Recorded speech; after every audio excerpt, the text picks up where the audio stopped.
오늘 본문 말씀에 근거해서 청년아 일어나라, 이런 제목으로 함께 말씀을 나누려고 합니다. 저는 그렇게 생각합니다. 오늘 우리 청년들이 여기 있는데 새벽 이슬 청년들이 우리의 미래입니다. 이 나라의 미래가 바로 청년들에게 있는 것이죠. 그래서 청년들의 미래와 꿈이 없으면 그 나라는 미래와 꿈이 없는 것이죠. 그러니까 청년들이 중요한 것입니다. 그렇기 때문에 오늘 이곳에 있는 청년들이 무엇을 생각하고 어떤 비전을 가지고 있느냐라고 하는 것에 따라서 이 나라의 장래도 결정이 되는 것이고, 또 하나님의 나라도 마찬가지라고 생각이 듭니다. 그렇기 때문에 여러분들이 오늘 가지고 있는 꿈과 비전이 여러분들의 미래를 결정하는 것입니다. 우리 기성세대 나이 드신 분들이 젊은이들을 부러워하는 게 있죠. 넌 알 것 없이 부러워하는 것이 있다면 그것은 다른 것이 아니라 청년의 특징은 진취적인 것입니다. 도전적인 것이죠. 그렇기 때문에 청년들에게서 진취적이고 도전적인 것을 빼놓게 되면 나이든 젊은 애늙은이가 되는 것입니다. 우리 청년들이 기왕이면 도전적이고 진취적인 우리 새벽 이슬이 되었으면 좋겠습니다. 특별히 청년들은 불의와 타협하지 않거든요. 근데 오늘날 젊은이들 보면 불의와 타협을 너무 잘합니다. 코인 투자하는데도 더 열심히 합니다. 청년들이, 나이 드신 분들은 잘 모르거든요. 그러다 보니까 젊은 아이들이 일확천금을 꿈꾸고 주식 투자 또는 코인 투자, 저는 그런 나라와 민족은 미래가 없다고 생각이 들거든요. 사실 여러분들 가운데도 그런 친구들이 있는지 모르겠지만 언제부턴가 가상화폐라든지 이런 데 젊은이들이 벼락부자가 됐다, 이런 얘기들 듣거든요. 그 벼락부자가 된 아이들의 특징이 뭡니까? 다른 거 아니에요. 마약, 타락, 성적으로 여러 가지 폭력, 아마 여러분들 우리가 현실 속에서 보게 되는 거거든요. 이게 뭐냐면 미래와 꿈이 없기 때문에 그런 민족은 소망이 없다고 저는 생각을 합니다. 이 불의와 타협하지 않고 새로운 미래를 꿈꾸고 계획하는 것, 이게 젊은이의 특징이에요. 그래서 어떤 분은 이 젊은이에 대한 정의를 할 때 현존하는 미래다, 그렇게 이야기를 했어요. 그러니까 우리 젊은이들을 보면 미래가 보이는 거죠. 요즘에 청년들을 보면 미래 한국이 보이는 것입니다. 지금 현재 우리 청년들이 숫자도 줄고 있고 결혼도 하지 않고 있죠. 3포 시대를 넘어서 이제는 5포 시대가 되었거든요. 그러다 보니까 청년들의 미래와 꿈이 없단 말이죠.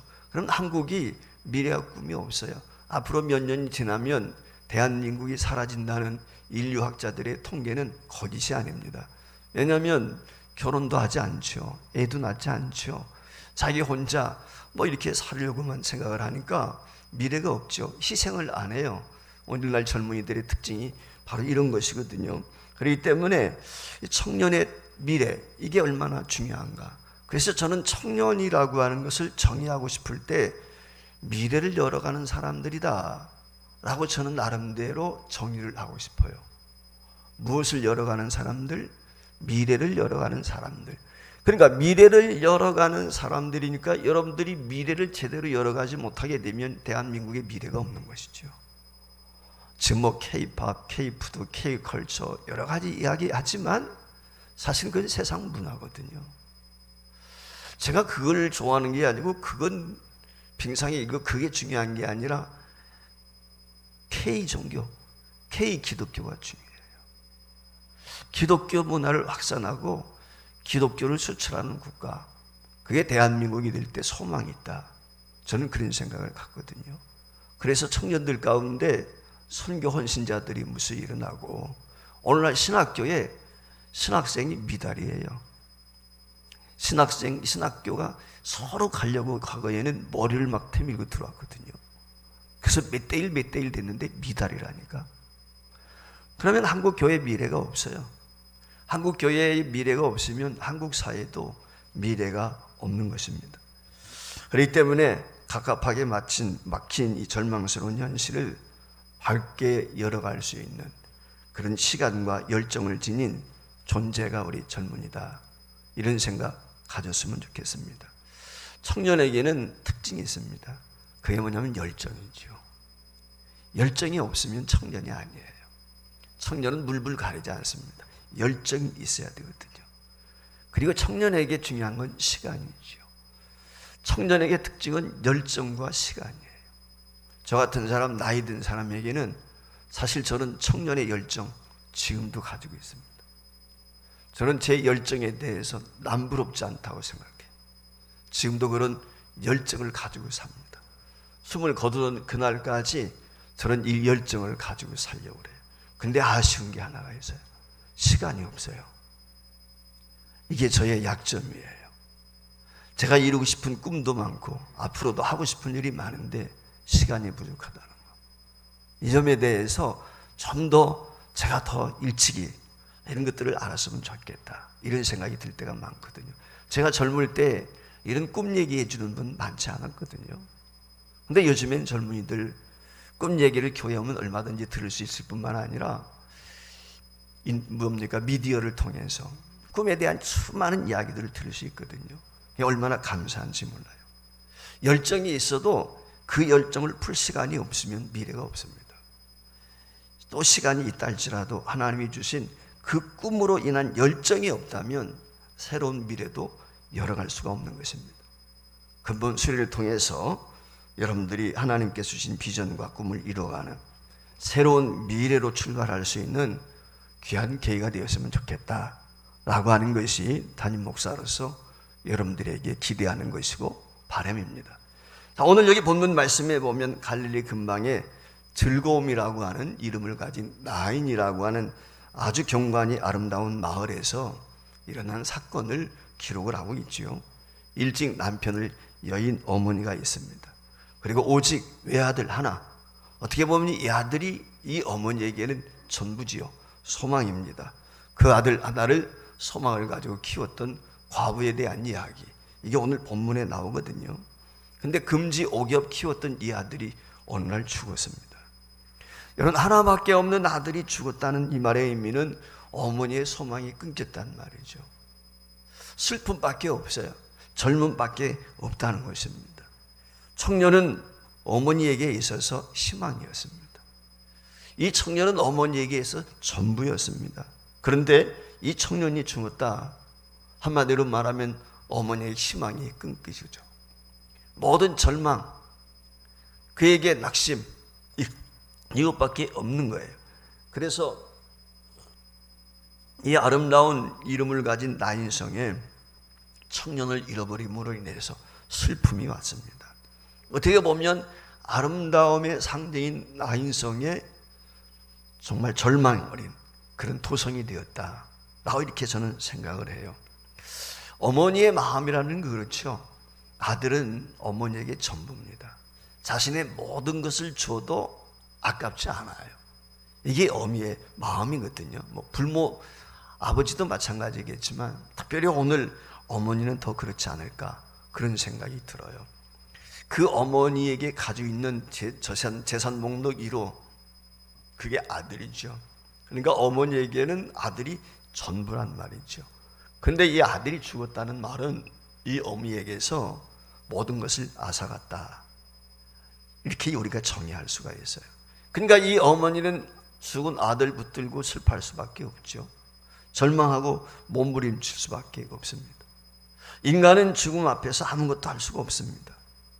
의원도 부자도 정치인도 종교인도 마을 원로들도 이 청년의 최종 죽음 앞에서 그들이 이 어머니를 위로할 수 있는, 어머니에게 줄 수 있는 것은 아무것도 없습니다. 남녀노소 비프기춘을 막론하고 죽음 앞에서는 모두가 무기력한 것입니다. 오늘 본문에 나오는 이 어머니도 마찬가지죠. 이제 어머니의 꿈이요 마을의 희망이었던 청년이 오늘 관속에 높여져서 마을 밖으로 보내지고 있습니다. 청년이 있을 자리는 여기가 아니라 마을 이곳저곳을 돌아다니면서 그 생명으로 희망을 만드는 일을 해야 되는데 오늘 죽음의 관속에 있단 말이죠. 아무것도 할 수가 없습니다. 그저 관속에 놓여서 죽음의 세계로 끌려가는 나약한 존재, 아니 아무것도 할 수 없는 존재, 이게 죽음이 가져온 현실이란 말이죠. 그 현실 앞에서 그의 어머니도 마을 사람들도 사실은 해줄 것이 아무것도 없습니다. 그저 그 청년을 보내는 장례 행렬에 동참하는 것이 전부입니다. 아무도 이 죽음이 가져올 행렬을 멈추거나 막을 수가 없습니다. 그런데 죽음이 만든 장례 행렬이 마을 입구를 지나는 순간 이곳을 향해서 다가오는 또 다른 행렬과 마주치게 되는 것입니다. 그것이 본문 11절입니다. 그 후에 예수께서 나인이라는 성으로 가실새 제자와 많은 무리가 동행하더니 그랬어요. 그러니까 그 행렬과 예수님과 그의 제자들의 행렬, 또 다른 행렬을 만나게 되는 것이죠. 묘하게도 지금 나인성에서 죽음의 행렬이 막 나오고 있는 그 마을 어귀에서 또 다른 행렬, 예수님과 복음을 가지고 그 마을의 복된 소식을 전하기 위해서 들어오는 행렬과 마을 입구에서 마주친 것입니다. 한마디로 말하면 이 두 행렬이 마주치는 순간 오늘 마을로 들어오던 행렬의 맨 앞에 서신 그 예수님께서 이 행렬을 막아섭니다.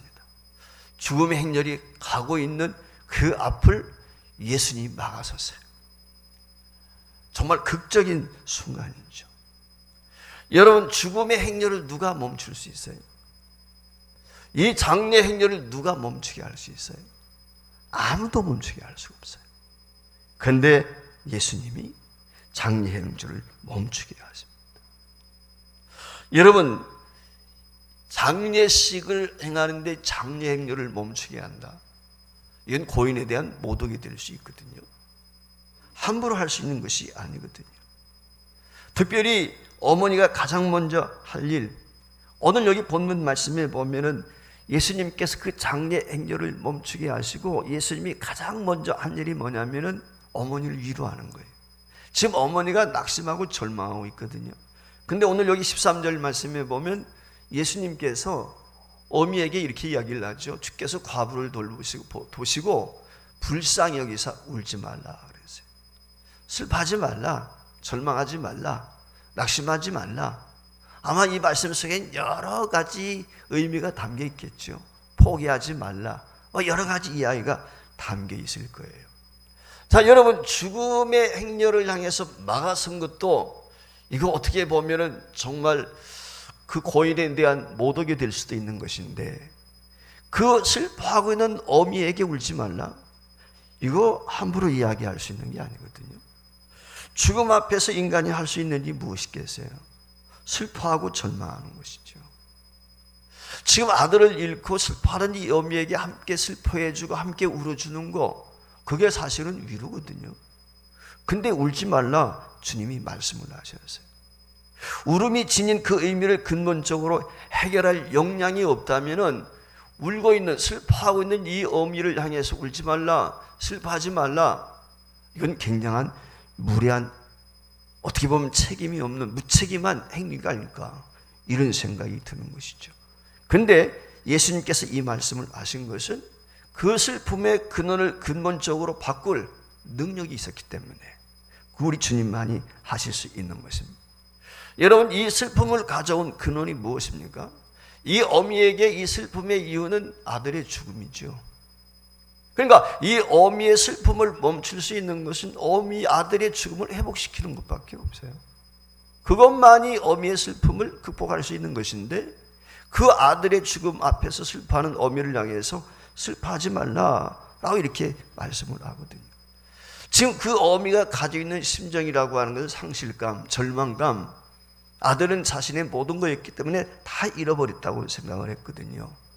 그런데 그 예수님께서 멈춰 서게 하시고, 그리고 그 어미를 향해서 슬퍼하지 말라, 울지 말라, 이렇게 말씀을 하세요. 뿐만 아니라 오늘 여기 행렬을 멈춰 서게 하는데 14절 말씀에 보면 그랬어요. 가까이 가서 그 관에 손을 대시니 맨자들이 서는지라 예수께서 이르시되 청년아 내가 내게 말하노니 일어나라 하시매 그랬어요. 그러니까 어미에게 먼저 예수님이 다가서서 울지 말라, 슬퍼하지 말라 라고 이야기하는 중에도 이 죽음의 행렬은 계속 행진했다고 생각할 수 있지요. 그리고 예수님께서 오늘 여기 진행하고 있는 관에 가셔서 손을 대셔서 어미에게 위로하여 말씀을 주신 다음에 관을 멈춰서게 했단 말이에요. 행렬을.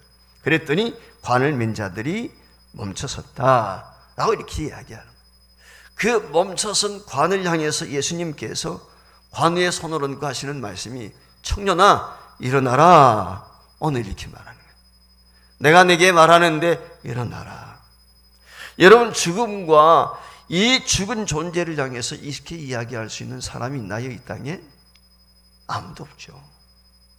예수님밖에 없어요. 예수님. 그것도 1인칭으로 얘기하고 내가 죽음을 향해서 말하는 거예요. 멈춰라. 일어나라. 여러분, 내가 1인칭인 내가 죽음을 향해서 그 행렬을 향해서 멈춰라 일어나라 이야기할 수 있는 사람은 이 땅에 유사일에 아무도 없어요. 구약 성경에 보면 엘리야가 사르밧 과부의 아들을 살리죠. 그러나 엘리야가 살린 것이 아니라 하나님의 심부름만 했을 뿐이에요. 그 과부의 아들을 살린 건 엘리야가 아니고 하나님이 하신 것이죠. 그런데 오늘 여기 이 죽음의 행렬을 향해서 예수님이 말씀을 내가 말하노니, 이 말씀은 예수님께서 바로 죽음의 권세를 깨뜨리시고 그 죽음에서 생명을 불어낼 수 있는 권세를 가지신 분이다 라고 하는 것을 분명히 선언하는 것이죠. 만약 예수님께서 실제로 이 죽음과 생명을 움직일 수 있는 권세가 없이 이런 말씀을 했다고 하면은 이것처럼 무지하고 오만하고 거짓된 것이 어디에 있겠습니까? 하지만 주님이 그런 능력이 있다면 이 말씀이야말로 그 어떤 말씀보다도 위험이 있고 권세가 있고 죽음의 절망에서 모든 사람에게 희망을 주는 선언적인 메시지가 될 수밖에 없는 것이죠. 그런데 이 말씀을 하시자 관 속에 갇혀있던 아들이 일어납니다. 오늘 성경 말씀에 보면 그랬거든요. 이스라엘의 장례 절차는 우리하고는 좀 다릅니다. 우리나라는 매장을 주로 하죠. 지금이야 이제 화장을 해서 이 화장터에다가 이제 분향소를 만들고 뭐 이렇게 해서 보안해서 모시지만은 옛날엔 다 매장을 했단 말이에요. 매장을. 그래서 우리나라의 관은 어떻습니까? 나무 관으로 든든히 싸가지고 못질은 하지 않죠. 나무 못을 칩니다. 나무 못을 깎아가지고 나무 못을 쳐가지고 관을 든든히 만들어서 산까지 매장지까지 모시고 가서 탈관을 하는 것도 있고, 그렇지 않으면 관체 매장을 하는 것도 있고, 그렇죠. 마을마다 좀 지역에 따라서 다르지만 이스라엘 사람들의 장례 절차는 돌무덤입니다. 토굴입니다. 굴 속에다, 돌굴 속에다. 그래서 그 시신을 대개 장례 치르게 될 때 이들은 세마포로 둘둘 마는 거예요. 세마포로 향을 넣어가지고 부패하지 않도록 향을 넣어서 둘둘 말아가지고 장례를 치르는 것이 보통입니다. 물론 우리나라처럼 관에 나무못을 박아서 치는 경우도 종종 있지만, 어쨌거나 오늘 여기 이 죽음의 행렬을 향해서 주님이 말씀하게 되었을 때 오늘 여기 관이라고 말씀을 했으니까 아마 그런 어떤 관이었는지 그건 자세히 알 수 없지만, 어쨌거나 관 속에 누워있던 청년이 벌떡 일어나 말까지 했다는 거예요. 이게 성경이 우리에게 말씀하고 있는 것입니다. 예수님이 죽은 시체를 일으켰단 말이죠. 여러분 아시는 것처럼 우리나라에서 보통 3일장을 하죠. 3일장을 하게 되면 24시간, 병이 들어서 사람이 세상을 떠나게 되면 바로 부패합니다. 내장이 썩고 말이죠. 모두 부패하기 시작하거든요. 제가 여러 번 염을 했어요. 전도사 시절에 염을 해본 적이 있거든요. 아마 이 가운데 염해 보신 분들 거의 없으리라고 생각이 드는데, 저는 혈액 환자도 제가 혼자 염을 해보고, 남들이 다 꺼리하는 거 혈액 환자 염을 안 하려고 그래. 그게 어떻게 저 혼자 들어가서 다 벗기고 입기고 씻고 염하고 그랬던 경험도 있어요. 하나님이 불쌍히 여기셨던 것 같아요. 그래서 제가 참 비유가 약하고 그랬었는데 하나님께서 은혜를 주시니까 시체 썩는 냄새도 고소하더라고. 고소한 거예요, 진짜로. 냄새가. 여러분 아시는 것처럼 시체 썩는 냄새가 고약하거든요. 근데 시체 썩는 냄새가 고약한 게 아니라 구수하더라니까. 그러니까 이게 염을 할 수 있는 거예요. 제가 가장 힘들게 염원했던 것이 삼복더위에 그 산골 서울에 있는 모처에서 할 때인데 15년 동안 중풍으로 누워있던 분이에요. 중풍으로 15년 동안 누워 있었으니까 그게 오죽하겠어요. 비는 주룩주룩 오는데 장마철인데 덥기는 나고 이게 시신이 썩어서 냄새 나는데 염을 하는 데는 24시간이 지나야 되잖아. 그게 법적으로. 그러니까 시신에서 막 묻어나와요. 살점이 떨어져가지고. 네, 냄새는 말도 못하고 지금도 생생합니다. 그 기억이 있는데 어쨌거나 오늘 이와 같이 이 말씀을 드린 이유는 뭐냐면 장례 치를 때가 됐다는 이 말의 의미는 우리 몸이 이미 부패했다는 말이에요. 근데 예수님께서 일어나라 했더니 일어났어요. 깨날 수는 있을 것 같다.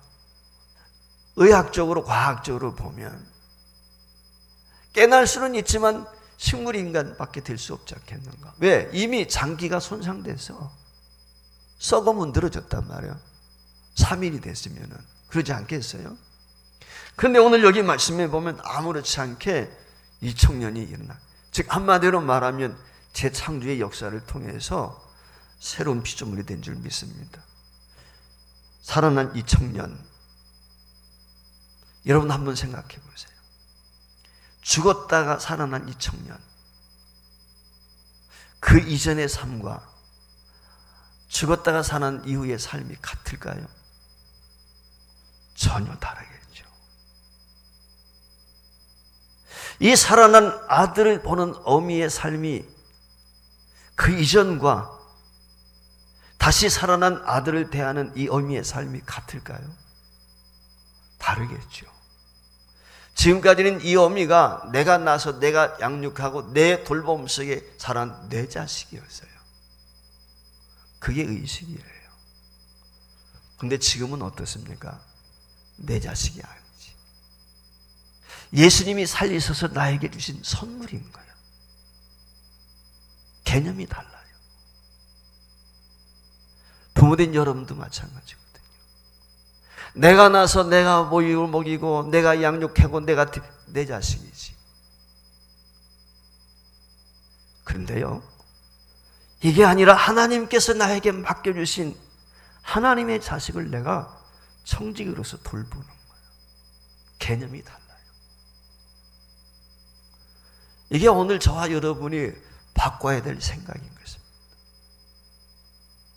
우리 젊은이들이 예수 그리스도를 만나기 이전과 만난 이후의 삶이 달라져야 될 이유, 내가 예수 그리스도를 만나기 이전엔 내 삶을 내 주인이었어. 내가 내 삶을 좌지우지할 수 있었단 말이죠. 그런데 이제 내가 사망의 그 죽음의 터널을 통과한 거예요. 다시 살았어요. 새로운 피조물이 되었어요. 내 생명은 내 것이 아니야. 오늘 우리 아침에도 생각했던 고린도전서 6장 19절에 있는 말씀처럼 하나님의 성전이 되었다. 왜? 내가 값으로 하나님께 나를 사주셨기 때문에 내가 하나님의 존재가 되었다는 거예요. 이게 오늘 핵심인 것이죠. 죽은 자 살아날 수 있어요. 근데 살아나는 것으로 끝나면 안 돼. 내가 어떤 존재가 되었느냐는 거예요. 이 청년이 살아난 이후에 그 삶이 어땠을까? 라고 하는 건 우리가 한번 상상해 볼 수가 있어요. 이 어머니의 삶이 어땠을까? 이 어미가 아들을 대하는 태도가 어땠을까? 내가 주장하고 내 임의대로 내 뜻대로 키우기 위해서 발버둥을 쳤을는지 모르지요. 나 이제는 아니에요. 하나님께 맡기고 하나님 뜻대로 하나님께서 책임져 주시는 거죠. 오늘 청년도 마찬가지거든요. 오늘 저와 여러분이 기억하고 명심해야 될 것이 바로 내가 거듭난 존재라고 하면 내 자녀를 어떻게 대할 것인가, 그리고 나의 남은 생애는 어떻게 살아야 될 것인가. 이 땅에 있는 모든 자녀가 하나님께 주신 가능성이 열려있는 우리의 자녀라고 생각합니다. 한 생명의 모든 영광은 하나님의 계획 속에 있는 것입니다. 그렇기 때문에 이 아이가 하나님을 알고 그분의 뜻을 깨달아서 그 뜻에 합당하게 사는 것이 최고의 삶을 살아가는 열쇠가 되는 것입니다. 오늘 다시 살아난 청년과 그 어머니의 삶은 이제 하나님을 알고 삶과 죽음을 주관한 그분의 영광을 알고 거기에 응답하는 삶으로 바뀌지 않았을까? 이게 오늘 우리의 숙제인 거죠. 바로 여기에 신앙의 삶이 지니는 독특한 구별성이 있는 것입니다. 말씀드린 것처럼 이 청년은 죽음을 경험하기 이전과 삶은 전혀 다릅니다. 삶의 죽음의 세계를 경험했습니다. 그리고 삶과 죽음의 세계를 주관하시는 예수 그리스도를 경험했어요. 하나님을 경험했단 말이죠. 이 청년은 이제 예수님과 함께 마을로 들어갑니다. 이 청년이 죽어서 마을 떠날 때에는 절망과 탄식과 한숨뿐이었습니다. 근데 이제 예수님을 만나고 예수님과 함께 마을로 들어가는 길은 죽음을 이긴 그 생명과 죽음으로 가려져 있던 하늘의 영광이 가득한 기쁨과 소망의 길로 바뀌게 된 것입니다. 우리 청년들이 예수님을 만났다면 이처럼 바뀌어야 돼요.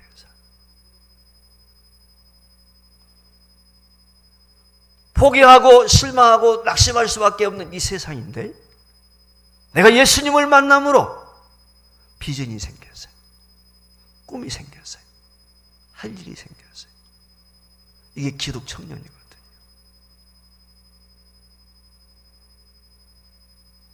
이 청년을 볼 때마다 사람들은 어떤 생각을 가질까요? 하나님이 살리신 사람. 그렇죠? 우리 마을에서 비록 자라고 성장했지만 죽었던 청년인데 하나님이 살리셨어요.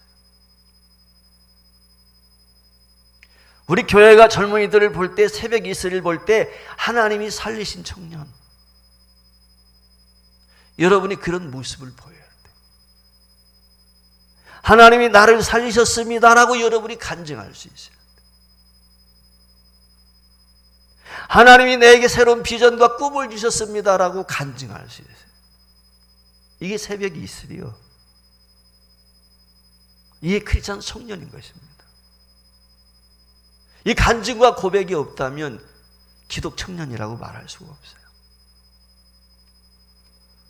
무엇보다 하나님이 죽음을 이기시는 권능으로 자신의 삶을 주관하시고 계심을 삶 속에서 알고 감격해 할 수 있어요. 이것을 본문은 이렇게 이야기를 하죠. 16절 같이 읽어보겠습니다. 화면에 뜨는지 모릅니다. 죽었던 자가 모든 사람이 두려워하며 하나님께 영광을 돌려 이르되 큰 선지자가 우리 가운데 일어나셨다 하고 하나님께서 자기 백성을 돌보셨다 하더라. 그러니 이전과는 전혀 다른 삶의 내용이 펼쳐지는 것입니다. 청년도 살고 그 청년을 살리신 이 하나님의 은혜와 영광으로 인해서 마을 사람들의 삶도 달라졌겠죠. 변화되지 않았겠습니까? 사마리아 수가성을 지나다가 우물가에서, 야곱의 우물가에서 만났던 여인을 통해서 그 마을 전체 사람들이 예수를 믿고 바뀐 것처럼 아마 죽음의 문턱을 넘어서 다시 살아난 이 청년을 대하는 이 나인성 마을이 어땠을까? 우리 한번 상상해 볼 수 있거든요. 죽음의 두려움이 아니라 소망으로 가득 찬 아름다운 나인성이 되지 않았을까? 그렇습니다. 여러분, 이 시대에 청년은 희망입니다. 청년이 일어나야 됩니다. 청년이 살아야 나라의 희망이 있습니다. 청년이 일어나야 그 민족이 희망이 있습니다. 오늘 청년아 일어나라 주님이 말씀하시거든요. 이 권세 있는 음성이 들려질 때 청년이 살아나고 죽어가는 청년을 지켜보는 이 사회도 살아났으면 좋겠습니다. 우리 새벽 이슬 청년들을 보면서 이 지역사회가 살아났으면 좋겠어요. 야, 서보질교회 청년들 보니까 살아있더라. 소망이 있더라. 꿈이 있더라. 3포 시대 넘어 5포 시대가 아니라 정말 저 아이들은 달라. 세상 아이들과는 뭔가 달라. 서우지일교회 청년들의 모습을 보면서 이 지역사회의 비전을 갖고 꿈을 가질 수 있는 그루터기와 같은 존재들, 이게 우리 서부지일교회 새벽 이슬이 되었으면 좋겠습니다. 사랑하는 여러분, 요한복음에서 주님이 5장 25절에서 이렇게 말씀을 하시거든요. 진실로 진실로 너에게 이르노니 죽은 자들이 하나님의 아들 음성을 들을 때가 오나니 곧 있더라. 듣는 자는 살아나리라고 그랬어요. 오늘 우리 시대는 포기의 시대입니다. 특별히 젊은이들이 꿈을 잃어버렸단 말이죠. 이런 시대 속에 살아가고 있는 이 한국의 젊은이들을 향해서, 아니요, 여기에 희망이 있어, 여기에 꿈이 있습니다 라고 외칠 수 있는 새벽 이슬 청년들이 되었으면 좋겠습니다. 우리 사회는 청년의 희망을 상실한 것이 아니라 청년의 희망을 일으킬 수 있는 자원은 얼마든지 있습니다. 그런데 문제는 뭐냐면 그것이 그 충분한 자원들을 희망이 있는 곳으로 흘러가게 해야 되는데 우리 사회가 부패했습니다. 부패하다 보니까 어떻게 됩니까? 그 희망 가운데로 흘러보내야 될 자원들을 차단하고 있는 거예요. 이게 오늘 우리 사회의 문제거든요. 여러분, 청년이 죽어가는 사회는 미래가 없습니다. 소망이 없습니다. 절망과 어둠밖에 없습니다. 여러분, 인간에게 부패함을 가져온 이 어두움의 권세, 이 죽음의 권세를 깨트리는 것은 인간의 교육도 아닙니다. 제도도 아닙니다. 법도 아니에요. 여러분, 교육, 제도, 법 얼마나 많은 것들 이야기합니까? 잘못된 것도 있고 잘된 것도 있지만 근본 문제는 그게 아니거든요. 사람의 심령이 부패했거든요. 기성세대가 썩어 문드러졌거든요. 여기에 지금 우리의 문제가 있거든요. 따라서 우리의 희망과 생명의 상징인 청년이 살아나기를 위해서 우리가 열심히 기도해야 되겠습니다. 주님은 청년과 함께 부패함으로 죽어가고 있는 우리 사회, 이 시대에 대해서 말씀합니다. 청년아, 일어나라. 이 음성이 이 땅의 젊은이들에게 들려지길 바라고, 이 음성을 먼저 들은 우리 서부지일교회 새벽에 있을 청년들이 밖에 나가서 이 말씀을 외쳐야 됩니다. 주여, 청년이 희망을 잃고 병들어 죽어가는 이 땅에 생명의 말씀, 빛의 말씀, 소망의 말씀을 들려주세요 라고 외칠 수 있는 우리 새벽에 있을 청년들이 될 수 있기를 주의 이름으로 축원을 드립니다.